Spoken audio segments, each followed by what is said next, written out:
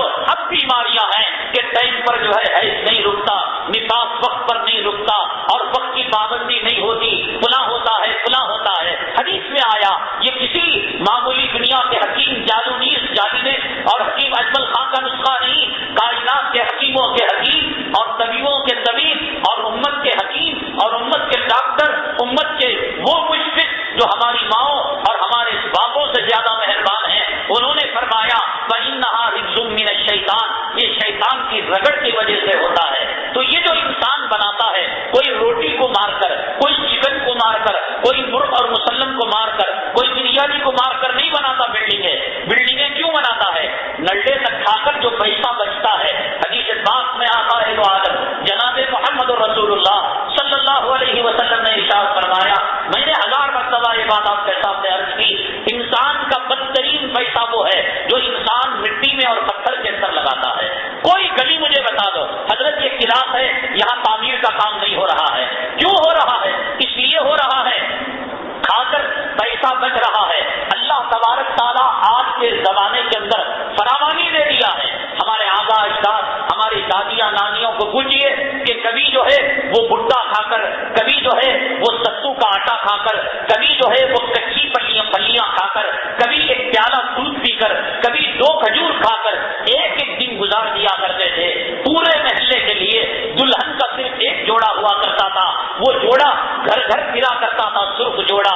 شادی کے بعد پھر اس جوڑے کو منگا دیا جاتا تھا۔ ہر گھر کے اندر بچھانے کے لیے چٹائیاں نہیں ہوتی تھی، برتن نہیں ہوتے تھے، 1 سے 4 مہمان بڑھ کر آ جاتے، پڑوس کے گھر سے برتن منگا لیتے، کبھی شکر منگا لیتے، کبھی چائے کے، یہ سب قرض چلا کرتا تھا۔ ورلڈ بینک کا ہمارے مسلمان گھرانوں میں 2 چمچے شکر دے دو، 1 چمچہ چائے کا پتا دے دو، ہلدی کم ہو گئی دے دو، 1 مٹھی نمک دے دو۔ مہمان آنے پر نہ برتن ہوتے تھے، نہ نمک ہوتا تھا، نہ شکر، یہ فقر و فاقہ۔ آج پیسہ اتنا بچا ہے کہ آدمی اپنے پیر و مرشد، اپنے استاد کے محل بیت الخلا کے اندر لاکھوں کا ماربل لگا رہا ہے اور اپنی بیوی کی شرمگاہ کو 4 جگہ دکھا کر شیطان کو پرمیشن دے رہا ہے، NOC دے رہا ہے، میری ایک بیوی ہے اور شرمگاہیں 4 ہیں، ان سے تم کھیلا کرو اور ان سے تم ٹھٹا کیا کرو۔ اتنی نعمتیں اور اتنی فراوانی اور اتنی آسائشیں ہونے کے باوجود مغرب سے لے کر مشرق تک، شمال سے لے کر جنوب تک، امیر سے لے کر غریب تک، حاکم سے لے کر محکوم تک اور سیاسی ایوانوں سے لے کر سلم کے ایریا تک، بڑی بڑی بلڈنگوں میں اپارٹمنٹ میں رہنے والوں سے لے کر فٹ پاتھ میں سونے والے تک، آپ قسم دے کر پوچھیں بھیا تمہاری زندگی کیسے گزر رہی ہے، اتنی لمبی کہانی سنائے گا۔ سب کچھ ہے اللہ کا دیا، محل ہے، بیت الخلا خوبصورت ہے، اولاد ہے، تعلیم ہے، ایجوکیشن ہے۔ پہلے کے بچے گنوار ان پڑھ ہوا کرتے تھے، اب MBBS کی ڈگری کوئی لے رہا ہے، کوئی انجینئرنگ کی ڈگری لے رہا ہے، کرائے لاکھوں کے آ رہے ہیں، ہوٹل چل رہے ہیں، اپارٹمنٹ سے بھاڑا آ رہا ہے، گاڑیاں کال سینٹر کو اٹیچ کیے ہوئے ہے، جورو بھی کما رہی ہے، مرد بھی کما رہا ہے۔ قسم دے کر پوچھیں کہ بھائی کیسی زندگی، کیا کہو اللہ ایسی زندگی کسی کو نصیب نہ فرمائے۔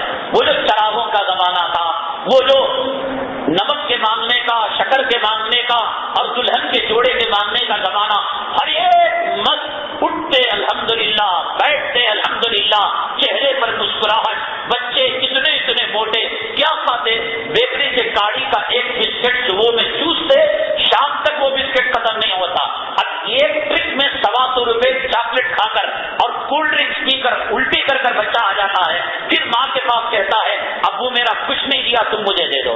شادی کے اندر کبھی آئس پر منہ مارا، کبھی چائے پر منہ مارا، کبھی کولڈ ڈرنکس پر منہ مارا، کانوں کے اندر روئیاں رکھ کر، مفلر لپٹ کر، رات کے 12:30 بجے جنوری اور دسمبر کے مہینے کے اندر باپ کا مال سمجھ کر کھانے کو جی نہیں چاہ رہا ہے، ڈاکٹر نے منع کیا لیکن کھا رہا ہے۔ اب پوچھو اتنی نعمتیں اللہ تبارک تعالیٰ نے دی، کہیں امن نہیں ہے، کہیں سکون نہیں ہے، چاہتا ہے, اپارٹمنٹ والا اور ایک اپارٹمنٹ لینا چاہتا ہے, 100 ایکڑ والا 200 ایکڑ لینا چاہتا ہے, MLA MP بننا چاہتا ہے, MP منسٹری چاہتا ہے, منسٹر وزیر اعلیٰ بننا چاہتا ہے, وزیر اعلیٰ وزیر اعظم بننا چاہتا ہے, سلم ایرے والا روڈ کے اندر آنا چاہتا ہے, سائیکل والا 2 ویلر لینا چاہتا ہے, 2 ویلر والا 4 ویلر لینا چاہتا ہے, 4 ویلر والا امپورٹڈ کار لینا چاہتا ہے, کالی عورت والا گوری چنٹی چاہتا ہے, گوری چنٹی والا یہ چاہتا ہے کہ کالی عورت اگر میری نکاح میں آئے تو کیسا رہے گا, دبلے بچے والا یوں کہتا ہے کاش میرے بچے. کہیں آپ کو امن نہیں ملے گا, عافیت نہیں ملے گی. وہ جہالت کے دور میں, وہ غربت کے دور میں, وہ فقر و فاقے کے دور میں دسترخوان میں جو ہوتا کھاتے, کھانے کے بعد اس زمانے کا ہمارے بڑوں کا دستور یہ تھا, قانون یہ تھا کہ دسترخوان کی چیز کو واپس نہیں کرتے, اپنے بچوں کو کہتے کہ مسجد کے بعد جو لوگ مسافر ہیں ان کو جا کر دے دینا. آدھی روٹی کسی مقام سے آ جاتی, آدھا خشکا کسی گھر سے آ جاتا, کہیں سے کھچڑی آ جاتی. یہ لاٹرین نہیں تھے, مسافر خانے نہیں تھے, مسلمان مسجد کے اندر آتے تھے, لوگوں کے بچا ہوا دسترخوان کے کھانے ان کو پیٹ بھر کر کھلا دیتے تھے, ان کی دعائیں نکلتی تھی, رحمتیں آتی تھی. اب سالن 2 کٹرا بچا بھی ہو تو بیوی کہتی ہے کہ اس کو فریج میں رکھو, سڑنے تک, کیڑے پڑنے تک اور اس میں کف آنے تک اس کو باقی رکھنے کی کوشش کی جاتی ہے. جب کف آنے لگا, گند آنے لگی, بدبو آنے لگی, بچے کے نام کا صدقہ کر ڈالیے, مرد کا نام کا صدقہ کر ڈالیے. حدیث پاک میں آقا فرماتے ہیں جو چیز تم اپنے لیے پسند نہیں کرتے ہو وہ دوسروں کے لیے پسند نہ کرو, جو چیز تم اپنے لیے پسند کرتے ہو وہ دوسروں کے لیے پسند کرو. مرد اتنا ہے کہ روپیہ محنت سے واقع سے کماتا ہے. ہر گلی کے کھمبے کے پاس آپ دیکھیں کہ کتے کو تازہ تازہ کھانا ملے گا, تو اس کتے کو سالن ملیں گے, کتے کو بکرے کا گوشت ملے گا, مرغی کی ران ملے گی. یہ آدھا ویزا بچے کھا کر اس طریقے سے حرام کا دسترخوان کے اندر لٹاتے ہیں. غریبوں کو دینا, یتیموں کو دینا, خاندان کے مسکینوں کو دینا یاد نہیں ہے. ہر نفس پریشان ہے, کوئی قرض میں ڈوبا ہوا ہے, کوئی بیماریوں کے اندر ڈوبا ہوا ہے, کوئی پریشانیوں کے اندر ڈوبا ہوا ہے, کوئی حالات کا گرا ہوا ہے, کسی کو دشمن سے خوف ہے. آج لوگ کہتے ہیں کاروبار نہیں چلتا.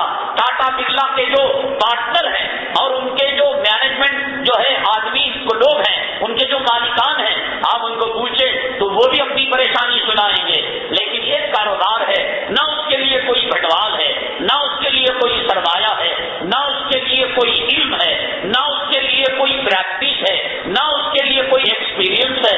وہ کیا ہے؟ وہ کاروبار اگر آپ کرنا چاہیں تو صرف مور کے 2-4 تم لے کر بیٹھ جائیں اور اپنی چورو کی پرانی ساڑی ہری لے کر دوپٹہ باندھ لیں, کسی جو ہے آپ پیڑ کے درخت کے نیچے پیڑ کے سائے میں بیٹھ جائیں اور چھو منتر کرنے لگے. نہ مال, نہ سرمایہ, نہ علم, نہ ایکسپیرینس. عورتوں کی بھیڑ جمع ہو جائے گی. عورت آئے گی, کہے گی میرے منہ, مرد کے منہ کو تالا ڈال دو, میرے جو ہے دیور مجھے بہت ستاتا ہے, میرا سسرا مجھے بہت ستاتا ہے. سب کے منہ پر تالے ڈال دو, سب کے کاروبار بند کر دو, میں مہارانی بن جاؤں, میں زمین و آسمان کے خزانوں کی مالک بن جاؤں. اور یہ بھی کہتا ہے کھولائیے کس لیے؟ ہاں تیرے اوپر بے محترمہ جادو چل گیا ہے, بیگم تیرے اوپر شہر کے انداز, اتنے شیاطین, اتنے پتلوں میں فلاں جگہ زمین کے اندر ہی کاٹ کر رکھ دیا ہے. اب مرد کی چوری سے مال چرا کر لا کر وہ عاملوں کو پال رہی ہے, وہ مجاوروں کو پال رہی ہے. یہ دنیا کا ایک گورکھ دھندا ہے کہ خرچ ہونے کی جگہ حلال کے کاروبار کے اندر حلال کے کاروبار کی چکی نہیں چلتی ہے. یہ بیٹھے ہوئے جھوٹے مجاور, یہ بیٹھے ہوئے جھوٹے عامل, جھوٹے جادوگر طرح طرح کے جو ہے اٹکلے اور پچھویں لڑا کر یہ لوگوں کا ایمان بھی لوٹ رہے ہیں اور لوگوں کے جیب پر ڈاکہ ڈال رہے ہیں. کوئی عامل کی دکان آپ کو خالی نہیں ملے گی. وہ داڑھی مڈا ہوگا, وہ داڑھی والا ہوگا, وہ عورت ہوگی, وہ مرد ہوگا. کیوں جاتے ہیں مرد, کیوں جاتی ہیں عورتیں؟ اس لیے کہ اپنا مکڑا لے کر جاتی ہیں, اپنا تک لے کر جاتی ہیں. اسلام کی فتح کے لیے اور اسلام اور مسلمان دشمنوں کی سرکوبی کے لیے کوئی عامل کے پاس نہیں جاتا کہ تو واقعی صحیح معنوں میں عامل ہے. تو منڈی پارٹے میں جیسی نگر میں جس سے سور کی منڈی ڈالی وہ تصویر دکھا دے, وہ عورتوں کو بتانے والا کہ تجھے جادو کرنے والی موٹی ہے, یہ کان کی کانٹی ہے, پیر سے لنگڑی ہے. پورے کرناٹک کے عاملوں کو لاکھوں روپے دے کر چیلنج دے کر آپ پوچھیں کہ سور کی منڈی ڈالنے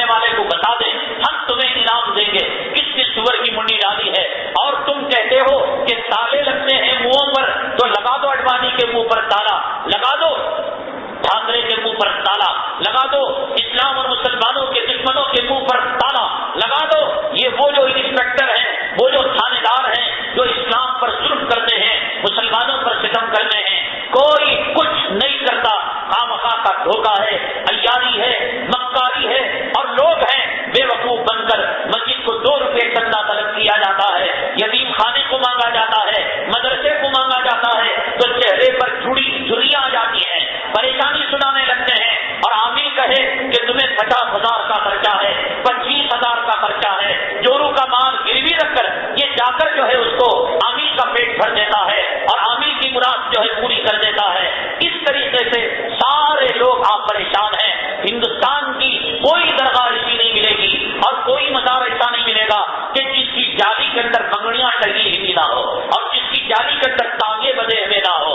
جالیاں کم ہوں گی اور تاگے زیادہ ہوں گے۔ یہ تاگے کیوں باندھے جاتے ہیں، یہ بنگڑیاں کیوں جو ہے لگائی جاتی ہیں، یہ تالے جھنڈے کو کیوں لگائے جاتے ہیں، اور یہ جو ہے ڈوریاں کیوں باندھی جاتی ہیں؟ جتنی ڈوریاں اتنے پریشان لوگ، اور جتنے پریشان لوگ اتنی پریشانیاں۔ اے اللہ کیا ماجرا ہے کہ تو نعمتیں دے دیا، تو جو ہے انسانوں کے لیے آج آسائش دے دیا، آرام دے دیا۔ ایک چھوٹی سی بات ہے کہ پہلے زمانے کی عورتیں، میں نے آپ کو بتایا، گھروں میں بیت الخلا نہیں ہوتے تھے، گھر کے اندر ٹوائلٹ کرنا، استنجا کرنا۔ آج بھی ہم بہار کے، جھارکھنڈ کے دور دراز علاقوں میں جاتے ہیں، بڑی شرمندگی ہوتی ہے، اور ایک استنجا کرنے کے لیے کار میں بیٹھ کر 10 میل سفر کرنا پڑتا ہے۔ ہم پوچھتے ہیں کہ لوگ جاتے کہاں ہیں، تو کہتے ہیں کہ ہم جو ہے جنگلوں میں جاتے ہیں اور وہیں پر جا کر پیشاب کرتے ہیں، پاخانہ کرتے ہیں۔ صبح سویرے جب ہم بیان کر کر رات کے 2-2:30 بجے نکلتے ہیں ایئرپورٹ کے لیے یا ریلوے اسٹیشن کے لیے، راستوں کے اندر عورتوں کی قطاریں، کسی کے ہاتھ میں مٹی کا لوٹا، کسی کے ہاتھ کے اندر جس کا لوٹا، یہ کہاں جا رہی ہیں؟ یہ دن کا اجالا ہونے سے پہلے اپنی حاجتوں کو پورا کرنے کے لیے یہ جنگلوں کا رخ کر رہی ہیں، ٹیلوں اور پہاڑوں کا رخ کر رہی ہیں۔ ہر کیسا کون سا ایسا گھر ہے، کون سا ایسا بیڈ روم ہے جس کے اندر اٹیچ باتھ روم نہ ہو؟ آپ ذرا سا اندازہ لگائیں، کہاں رات کی تاریکی کا انتظار کرنا اور اندھیرے تک اپنے پیشاب کو عورتیں روک کر رکھنا، اپنے پاخانے کو روک کر رکھنا کہ مرد کی نگاہ ان پر نہ پڑے، اور جنگلوں میں جا کر ٹیلوں کے پیچھے ہو سکتا ہے بچھو آ جائے، کیڑے مکوڑے آ جائیں، ہو سکتا ہے حشرات الارض آ جائیں، اور کہاں یہ کہ اٹیچ باتھ روم کے اندر گئے اور ویسٹرن بیت الخلا کے اندر بیٹھ کر عورت آج اپنی حاجت کو پورا کر لیتی ہے۔ تو اللہ تعالیٰ کی اتنی نعمتیں، اتنی آسائشیں، اتنی راحتیں جتنی آج ہیں شاید پچھلی زمانے میں کبھی ملی ہی نہیں ہو، لیکن جتنا آج انسان دکھی ہے، جتنا آج انسان پریشان ہے، جتنا آج جو ہے بیماریاں سناتا ہے۔ مرد کو پوچھو مصیبت کی ایک ڈکشنری بیان کرے گا، عورت کو پوچھو سر کے بالوں سے لے کر پیر کے ناخن تک اور تشوے تک ایک ایک بیماری گنائے گی۔ انشاءاللہ تراویح کی اگر 40 رکعت بھی ہو تو 40 رکعت کے اندر ان بیماریوں کی تلاوت کی جائے گی۔ ایسے نئی نئی بیماریاں، اندر کی، باہر کی، اسکن کی، آنکھ کی، کان کی، ناک کی، ڈلیوری کی۔ عورتیں پیٹ بھر کر بچے پیدا کرتے تھے، ہر کیلنڈر کے ساتھ بچہ آتا تھا، 1.25 روپے میں، 1.5 روپے کے اندر ڈلیوری کا خرچہ ہو جاتا تھا۔ نہ بچوں کو پتا چلتا تھا، نہ گھر کے مردانوں کو پتا چلتا تھا کہ بچہ ہوتا کیا ہے۔ بچے پوچھتے کہ پاپا کہاں سے آیا ہے، تو کہتے ہاسپٹل سے لے کر آئے، دائی اماں دے کر چلی گئی۔ بچے بھی اس زمانے کے بھولے بھالے تھے، سمجھتے کہ دائی اماں بچے کو دے کر چلی گئی۔ بچے بھولے بنے سے ماں کو پوچھتے اماں ہمیں کب دے گی دائی اماں، تو ماں بہلا کر سہلا کر۔ اب گھر کے کتے کو بھی پتا ہے، گھر کے جانور کو پتا ہے، گھر کے کار کے ڈرائیور کو پتا ہے کہ میڈم صاحبہ کے پیٹ میں کتنے مہینے کا بچہ پل رہا ہے، اس کی آنکھ کمزور ہے، اس کا دل کمزور ہے۔ وہ ڈاکٹر کے پاس گئے، وہ اسکیننگ کرانے گئے، 1.25 لاکھ روپے پہلے کا خرچہ۔ آپریشن کے وقت کوئی معمولی آپریشن سے معمولی جو ہے ڈلیوری نہیں ہوتی، وہ ایک جو ہے بلیڈ ہوتا، ایک تالا ہوتا جس کے اندر جو ہے 12 میں 1.25 روپے میں بچے کا خرچہ ہو جایا کرتا تھا۔ اب جو ہے پورے اڑوس پڑوس کو پتا کہ فلاں میڈم صاحبہ کے پیٹ میں اتنے مہینوں کا ہوا ہے۔ ابھی تک بولتے ہیں کہ کچھ مہینے گزرنے کے بعد پڑوس کی عورتیں آپس میں گفتگو، شادی ہو کو اتنے دن، اور ہم نے سنا اس وقت اس کو جو ہے قائل ہونے لگی، اب تک کیوں بچہ بچہ نہیں پیدا ہوا، بچے پیٹ بھر کر ہوتے تھے، گھر بھر کر ہوتے تھے، گھر کے بڑے ہوتے تھے، گھر کے چھوٹے ہوتے تھے، بھائی بہن ہوتے تھے، جوائنٹ فیملی ہوتی تھی، بڑے چھوٹوں پر شفقت کرتے تھے، چھوٹوں کا بڑوں کا اکرام کرتے تھے، احترام کرتے تھے، دلوں میں عظمت کی، محبت کی، عید کو نکلتے تھے، ایک بڑی بڑی ٹوپیاں ہمارے بڑے نکالتے، حاصل بغل کے اندر مارتے، وہ تکبیر پڑھتے، اللہ اکبر اللہ اکبر لا الہ الا اللہ اللہ اکبر، بچے پیچھے تکبیر پڑھتے ہوئے جاتے تھے۔ ایک عجیب روحانی ماحول تھا، ایک سکون کا ماحول تھا، ایک امن کا ماحول تھا، ایک سائے تلے آج ایک فیملی رہتی ہے، ایک سانپ ہے، ایک منگوس ہے، ایک دن ہے، ایک رات ہے، ایک کڑوا ہے، ایک میٹھا ہے۔ بھائی تمہارے بھائی صاحب مجھے معلوم نہیں، میں 3 سال ہوگا اس کے چہرے کو دیکھ کر، تمہاری بھاوت صاحبہ کا بارے میں ہم نے سنا ہاسپٹل بیڈ میں، معلوم نہیں زندہ ہے کہ مر گئی۔ ایسی زندگی نہ زمین نے دیکھی ہوگی نہ آسمان نے دیکھی ہوگی۔ گلی کا کتا آج کے انسانوں کی پریشانیوں کو دیکھ کر، آج کے انسانوں کی مصیبت کو دیکھ کر کہتا ہوگا اللہ سے، اللہ تیرا شکریہ، یہ بغض کی زندگی، یہ حسد کی زندگی، یہ کینے کی زندگی، یہ کپٹ کی زندگی، اس سے بہتر ہے کہ تو مجھے کتا بنا دیا، ایک وقت ہڈی کھا لیتا ہوں اور ایک وقت تیرا شکریہ کر لیتا ہوں، مر جاتا ہوں تو مجھے حساب بھی نہیں، کتاب بھی نہیں، مجھے عذاب قبر بھی نہیں، مجھے کلمے کی موت بھی معلوم نہیں اور بغیر کلمے کی موت بھی معلوم نہیں۔ اے اللہ میں کیا دیکھ رہا ہوں، اللہ کی قسم، گلی کے کتے کو اگر زبان مل جائے، گلی کے خنزیر اور سور کو زبان مل جائے، ہمیں وہ شکر کرتے ہوئے ملیں گے۔ ساس بہو ہے، ایک ناک سانپ ہے اور ایک منگس ہے، اسے دیکھے تو اسے ہوتا نہیں، اسے دیکھے تو اسے ہوتا نہیں۔ ایک نڑن بھاوج ہے، یہ دونوں آپس میں ایک جنت ہے، ایک جہنم ہے، اور ایک گھر کے اندر بھائی بہن ہے، ایک جو ہے دن ہے اور ایک رات ہے، کہیں کسی کی ملتی نہیں۔ عید ہوتی ہے، عید مبارک، عید مبارک، ملے تو ملے، دعوتاں کیے تو کیے، لیکن دلوں کے اندر صاف زمین اور صاف آسمان کی دوری۔ گلے ملتے ملتے دل میں سوچتے ہوں گے کہ کم وقت 70 سال کا ہو کر اب بھی ہے، سارے محلے کے بوڑھے چلے گئے، حرامی جو ہے ابھی کھارا ہڈیاں توڑنے کے لیے ہمارے گھروں کے اندر بیٹھا ہوا ہے۔ اللہ کی قسم، گلی کے کتے اور سور اور فضاؤں کے اندر اڑنے والے پرندے ہماری ان حالتوں کو دیکھ کر ہمارے دلوں کے اندر جو گو گوبر بھرا ہوا ہے، انسانیت کا جنازہ نکل چکا ہے، اخلاق نکل چکا ہے، چھوٹے بڑوں کا احترام نہیں اور بڑے چھوٹوں پر شفقت نہیں۔ پہلے بڑے چھوٹے کو دیکھتے تو چھوٹے بڑوں کو چچا جان، تایا جان، دادا، نانا کہہ کر لپٹ جاتے، وہ چاکلیٹ دیا کرتے تھے، وہ پپی کیا کرتے تھے، اگر کچھ بھی نہ ہو سر پر ہاتھ پھیر کر دعائیں کیا کرتے تھے۔ اب بات کرے جوتا نکالتا ہے، ماں بہن کی گالیاں دیتا ہے، بڑا شریر آ گیا ہے، بڑا فلاں آ گیا ہے، دادا اپنے پوترے کو چاہنے کے علاوہ، نانا اپنے نواسے کو چاہنے کے علاوہ، یہ ماں باپ اپنی پیدا شدہ یہ جو غلام جو ہے اولاد ہے، جس نے ان ماں باپ کو غلام بنا رکھا، ان کو چھوڑ کر دنیا میں دنیا ہی نہیں اور کوئی دنیا نہیں۔ دادا کے پوترے، نانا کے نواسے، ماں باپ کے بچے، یہ چھوڑ کر دنیا نہیں۔ شادی میں دیکھو ماں کھینچ کھینچ کر بچے کو کتے کی طرح ٹھوس ٹھوس کر کھا لے بیٹے، میرے بیٹے کو نظر لگ گئی، کتے کی طرح کھاتا ہے، ڈنڈے کی طرح کھاتا ہے، اور ادھر ادھر دیکھ کر پلاسٹک کی پوٹلی کے اندر کھانا بن کر میرا بچہ کیا بھی سمجھو کو بروبر کھایا نہیں، 3 آدمی کا کتے کا کھانا کھا لیتا ہے، اس کے لیے صرف خود غرضی کی زندگی، اور بچے بچے نہیں اور انسان انسان نہیں، کوئی کھایا کوئی نہیں کھایا، کوئی بھوکا چلا گیا، خواب آتے ہی جیسے جس مردے پر جھپٹتا ہے ایسے ہڈیوں پر جھپٹتا ہے۔ اللہ کی قسم ہم جانا چھوڑ گئے، ان جو ہے اس چیز کو دیکھ کر گھناٹ کی پیدا ہو گئی، جھپٹتا ہے، پاس والا شرم کے مارے خاموش رہ جاتا ہے، آدھا پاؤ پیٹ کھا کر چلا جاتا ہے۔ انسانیت کے جنازے نکل چکے ہیں، اخلاق جا چکا ہے۔